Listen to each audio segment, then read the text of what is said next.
ज्याला त्याला प्रश्न पडला, अरे बापरे हे काय, असं कसं काय घडलं, आजवर तर आधी कसं घडलंय का? मित्र हो, न्यायालयामधून मिळणारी तारीख आणि तारीख पे तारीख, तारीख पे तारीख, तारीख पे तारीख हे आपल्यासाठी अजिबात नवं नाही. न्यायालयाने दिलेले आदेश कधी कधी आपल्याला अगदी आश्चर्यकारक वाटून जातात, काहीतरी वेगळे वाटून जातात. आता बघा, मुंबई उच्च न्यायालयाने एका प्रकरणामध्ये असा काही आदेश दिला आहे की अरे याआधी असं कधी घडलंय का, असा प्रश्न सहज मनात येऊन जातो. एखाद्या सुनावणीच्या वेळेला न्यायालयाकडून पुढची तारीख दिली जाते. ही तारीख साधारण एक पुढच्या महिन्यातली किंवा त्यापुढे 1-2 महिन्यातली अशी म्हणजे जवळची तारीख असते. पण तुम्हाला आश्चर्य वाटेल मित्रांनो, मुंबई उच्च न्यायालयानं एका प्रकरणामध्ये थेट 20 वर्षानंतरची तारीख दिलेली आहे. 20 वर्ष.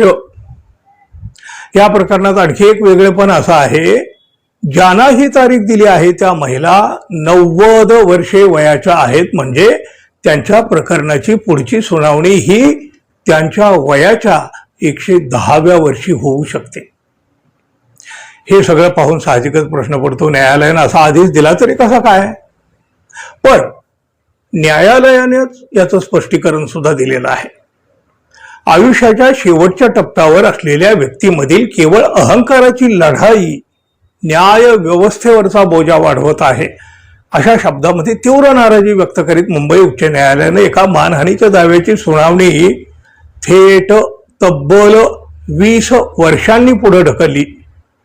विशेष म्हणजे याचिकाकर्त्या 90 वर्षीय वयाच्या महिला आहेत, तरीही त्यांना ज्येष्ठ नागरिक म्हणून कोणतंही प्राधान्य दिलं जाऊ नये, 2046 सालापर्यंत त्यांच्या दाव्यावर सुनावणीच घेऊ नये, एवढे कठोर आदेश मुंबई उच्च न्यायालयाचे न्यायमूर्ती जितेंद्र जैन यांनी दिले आहेत. 90 वर्ष वय असलेल्या या महिलेचं हे प्रकरण काय आहे बघा.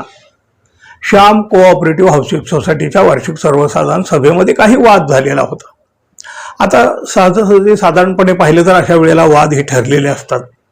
पण या वादामुळं आपला मानसिक छळ झाला, आपली सामाजिक प्रतिष्ठा मलिन झाली, असा दावा करीत या महिलेनं, म्हणजे या 90 वर्षाच्या महिलेनं, म्हणजे तारिणी रायणी बहन यांचा हा दावा.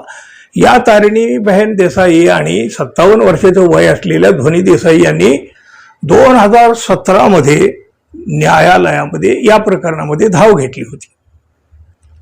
किलकिलराज भन्साळे यांच्या विरोधात त्यांनी न्यायालयामध्ये दावा दाखल केला होता आणि 20 कोटी रुपयांच्या नुकसान भरपाईची मागणी सुद्धा केलेली होती. या प्रकरणाची सुनावणी आता झाली आणि ही सुनावणी झाल्यानंतर न्यायालयानं एक सामोपचाराच्या दृष्टीनं, वाद मिटावा या दृष्टीनं प्रतिवादींनी बिनशर्त माफी मागावी आणि हा वाद संपुष्टात आणावा असं सुचवलं. पण 90 वर्षाच्या या तारिणी बहन यांनी माफी स्वीकारायला स्पष्ट नकार दिला आणि हा खटला असाच पुढे चालू ठेवण्यावर भर दिला. 90 वर्षाचं वय असूनही या महिलेला हा खटला पुढंच चालवायचा हे स्पष्ट झालं. पण न्यायालयानं मात्र यावर नाराजी व्यक्त केली. तीव्र नाराजी व्यक्त करत न्यायालयानं याचिकाकर्त्यांच्या हट्टी भूमिकेवर कडक ताशेरे ओढले.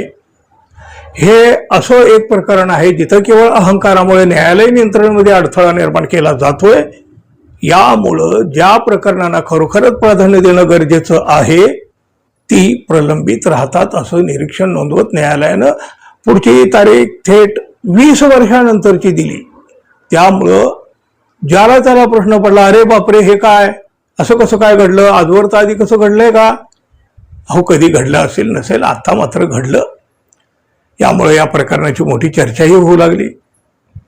सरकारी काम आणि 6 महिने थांब असं म्हटलं जातं, पण आता अहंकाराचं काम आणि 20 वर्ष थांब असं म्हणण्याची वेळ आली ना.